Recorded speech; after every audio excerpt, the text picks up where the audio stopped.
तो कुछ दिनों में तुम्हारा सेकंड बोर्ड एग्जाम है एंड आई नो कि तुम में से बहुत सारे लोगों की अच्छे से तैयारी नहीं हुई। तुम्हारे पास एक परफेक्ट रोड मैप नहीं है जहाँ पे तुम important question, case based question, MCQs question, important chapters and बहुत कुछ कैसे कवर करें एंड पांच कुछ ऐसी मिस्टेक्स है जो बहुत सारे बच्चों ने फर्स्ट एग्जाम में किया था बट तुम्हें सेकंड एग्जाम में नहीं करना है। एंड इस वीडियो में मैं तुम्हारे लिए एक इंपॉर्टेंट क्वेश्चन की लिस्ट भी लाया हूँ, सो ये वीडियो एंड तक देखना। हाय, आई एम सक्षम। मेरे को बोर्ड्स में 97% आए थे एंड मैथ्स में 99 आए थे। देखो, अगर इस वीडियो से तुम्हें थोड़ी सी भी वैल्यू मिले तो चैनल को सब्सक्राइब एंड वीडियो को लाइक जरूर से करना। अब अगर तुम्हें मैथ्स में 95 प्लस चाहिए, इधर स्टैंडर्ड मैथ्स और बेसिक मैथ्स, तुम्हें रोज एमसीक्यू प्रैक्टिस करना पड़ेगा। देखो, इससे कॉन्सेप्ट्स और अच्छे से रिवाइज होंगे एंड कैलकुलेशन फास्ट होंगी, क्योंकि मेरे टाइम पे मैंने 2000 से ज्यादा एमसीक्यूज किए थे। एमसीक्यूज तुम एग्जाम्पलर से कर सकते, पीवाईक्यूज से कर सकते, इस चैनल को फॉलो कर सकते, या मैं व्हाट्सएप चैनल पे क्वेश्चन डाल दूंगा, वो कर लेना। देखो, एमसीक्यूज में टाइम वैसे ही बहुत कम मिलता है, अगर तुम इसके अच्छे से प्रैक्टिस कर लो तो एग्जाम में तुम्हारा ही फायदा है। अब तुम्हें कोई भी चैप्टर रिवाइज कैसे करना है, देखो, अगर मैं तुम्हें प्रैक्टिकली बताऊं तो भी पॉसिबल नहीं है कि तुम 4 से 5 घंटे वन शॉट देखो, फिर तुम सॉल्व एग्जाम्पल्स लगाओ, फिर तुम एग्जाम्पलर लगाओ, पीवाईक्यूज लगाओ, बहुत टाइम वेस्ट हो जाएगा। तुमने बोर्ड्स के टाइम पे देखे होंगे वन शॉट्स, तो अभी तुम क्या करो, सिर्फ एक एक घंटे के वन शॉट देखो जिसमें सिर्फ कॉन्सेप्ट रिवीजन है।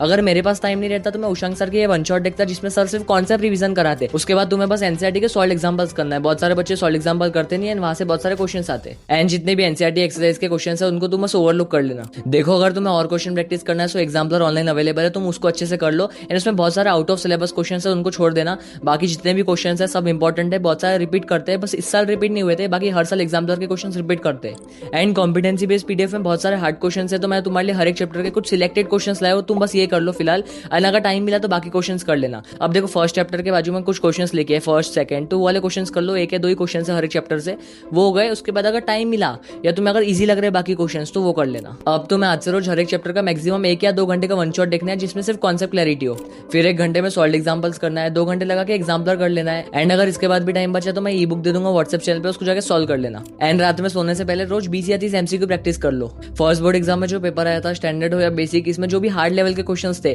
ट्रायंगल के हो गए, सर्कल्स के हो गए, ये सब क्वेश्चन का तुम पहले कॉन्सेप्ट समझो, उसके बाद ऐसे क्वेश्चन से रिलेटेड जितने भी अलग अलग टाइप के क्वेश्चन है वो सब सॉल्व कर लो। या अगर तुम्हारे पीवाईक्यूज हो गए तो तुम कंपार्टमेंट के पेपर सॉल्व करो। By the way, one more thing, एक एक्स्ट्रा कॉपी बनाओ, जितने भी तुम्हें नए कॉन्सेप्ट मिल रहे हैं 2025 के पेपर से, 2026 के फर्स्ट बोर्ड एग्जाम से, वो सब कॉन्सेप्ट को नोट डाउन करो। उसके साथ साथ एनसीईआरटी में जितने भी फॉर्मुलाज है वो सब फॉर्मुला को भी नोट डाउन करो। अब ये सब करने में तुम्हें ज्यादा टाइम वेस्ट नहीं करना है। डिस्क्रिप्शन में 2 वीडियो की लिंक है, दोनों वीडियो में एनसीईआरटी की जितने भी इंपॉर्टेंट लाइन्स है, जितने भी इंपॉर्टेंट फॉर्मुलाज है, सब कुछ उसमें कवर है, बस उसको देख लो एंड नोट डाउन कर लो। अब तुम्हें ये सब मैनेज कैसे करना है, देखो, तुम्हें हर एक चैप्टर को 5 से 6 घंटे देना है एंड मैंने अभी तक जो कुछ भी बताया वो सब फॉलो करो। अब मैंने मैथ्स के पूरे सिलेबस को 3 पार्ट में डिवाइड किया, hard and important chapter, calculative chapter and easy basic chapter. Triangle, circle, linear equation, quadratic equation and trigonometry, अक्सर इससे हार्ड लेवल के क्वेश्चन आते हैं एंड तुम्हारे पास ये चैप्टर से रिलेटेड जो भी क्वेश्चन है वो सब कर लो। कोऑर्डिनेट ज्योमेट्री में 1 या 2 मार्क वाले क्वेश्चन हार्ड आते हैं, लाइक एमसीक्यूज।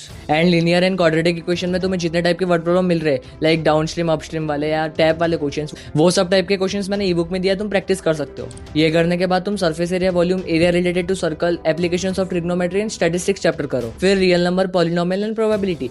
अब ये सब चैप्टर्स को कवर कैसे करना है, देखो, तुम एक दिन पकड़ो, जितने भी इजी चैप्टर्स लग रहे तुम्हें, तुम्हारे लिए जो इजी चैप्टर्स है वो कवर कर लो एक टाइम पे। उसके बाद सेकंड डे पे तुम हार्ड और कैलकुलेटेड चैप्टर एक एक पकड़ो। ऐसे तुम अल्टरनेटिव डेज करते जाओ, तुम्हारे 14 के 14 चैप्टर कवर हो जाएंगे, या तो तुम ये वाला स्केड्यूल फॉलो कर सकते हो।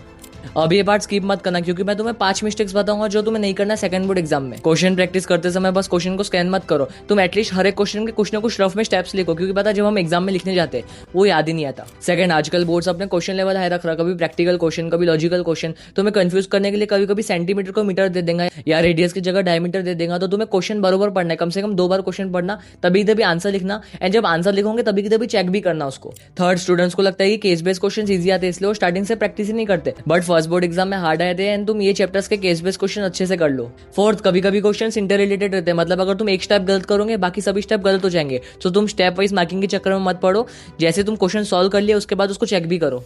फिफ्थ, तुम्हें पता है मैथ्स के पेपर में असली दिक्कत क्या होती है, टाइम मैनेजमेंट की। लोग सोचते हैं एमसीक्यूज लास्ट में करेंगे या कोई क्वेश्चन लास्ट में करेंगे, बट लास्ट में टाइम बचता नहीं है, वो क्वेश्चन छूट जाता है। सो अगर सेकंड बोर्ड एग्जाम के पहले तुम्हें एक भी दिन का गैप मिल रहा है, वो एक दिन में तुम 2 से 3 सैंपल पेपर लगाओ, कोई भी कंपनी के लगाओ, या तो तुम पीवाईक्यूज एंड सीबीएसई के सैंपल पेपर सॉल्व कर लो। एंड मैथ्स के पेपर में रफ वर्क के लिए अलग से कॉलम बनाना, हम पता है क्या करते हैं, वहां के वहां रफ वर्क करते हैं, फिर सिली मिस्टेक होती एंड वो सिली मिस्टेक के कारण 1 से 2 मार्क जाते हैं। रफ वर्क के लिए अलग column banana and silly mistake बिल्कुल भी मत करना। एंड अगर तुम्हें मैथ्स में 97 प्लस चाहिए तो इस चैनल को सब्सक्राइब कर लो। Signing off with this video, I am Saksham Motwani.